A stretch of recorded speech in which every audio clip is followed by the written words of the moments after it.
Thank you, Bridget, for the ad. Now we have Popcorn. What's up? Good morning.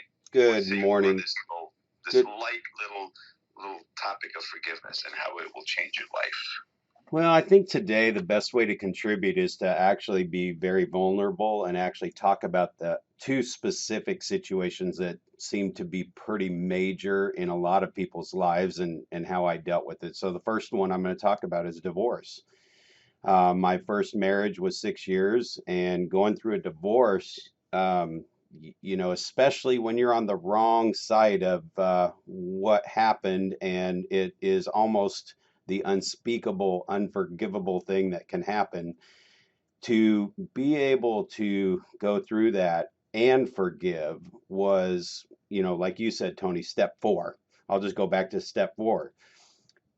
Because of what happened, I couldn't control what happened other than I did take responsibility that my working long hours and working multiple jobs probably led to this situation. However, forgiving that situation and going through divorce was death to me. It was like the death of a spouse to me until I experienced that as well and realized that divorce is a little bit below that. However, my four daughters had the most amazing life. I mean, our attorney, if you came to him to get divorced, would tell you the Corn family story. And that was your precursor before you got divorced. And if you were going to move through it, this is the way he wanted to see you proceed. So we would sit together at church. We did all the family gatherings together. Doesn't mean that, like we've already said, it doesn't mean I agreed with what happened. However, if I hadn't forgave it, I would not forgave that her in that situation. I would not have met my second wife, who gave me my fourth daughter. We had three daughters with our first marriage, and all of them, they didn't understand because their friends at school were going through such horrible things, the parents bashing each other and fighting all the time and throwing things. And my middle daughter, I mean, she really thought like it was supposed to be some horrible thing, and she could not understand why it was so good and we could sit together and it was really for the kids. And secondly, by forgiving, I actually found my second wife, right? And was married for 20 years. And that led to meeting my current wife, right? So that was huge. The second thing I'm going to talk about was a bad business partnership. And to the point that these people almost took my 20-year real estate successful business selling 100 properties a year, and I almost lost it. And it was because they have a different model. It's like, get you in here until we milk you dry and then take everything you've got for the next 3 years, the way the contracts were written. And honestly, it was one of those things where I was in there right after I got in, I realized it was a bad move. And then at that point, I was stayed around for another year to help everybody else that was caught up in it that didn't have a business to protect or knew what was going on. So I stayed a year longer.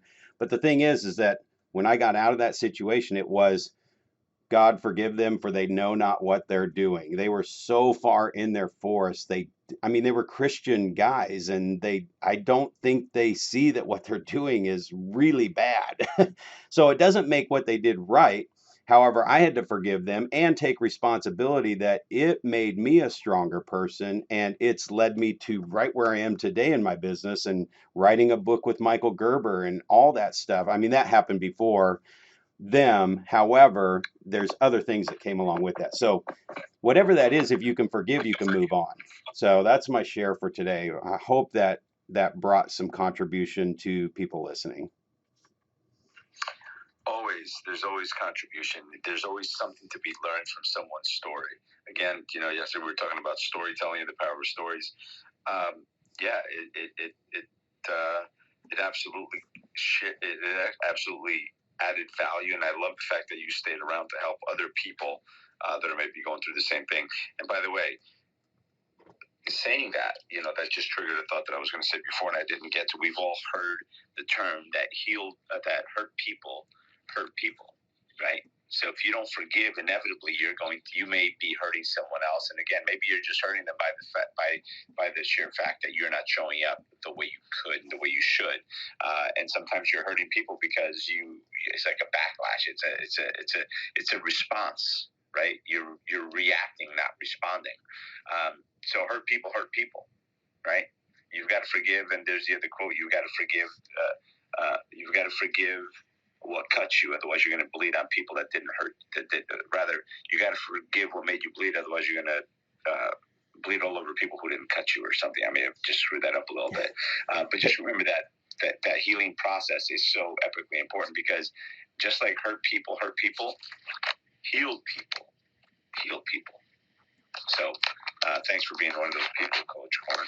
Yeah, and I was just going to add real quick too. The second part I forgot to say is that keeping that negative energy out, like where that's not infecting me every day, actually gives me a better opportunity to have more positive energy around. So really, when people ask about it, I'm like, I really don't give that any energy. There's no reason to talk about it. There's nothing to gain from it. It's what has happened since then. So thank you very much. Of course, it's learning the lesson. It's a lesson we learned. So thanks for sharing, man. Appreciate it.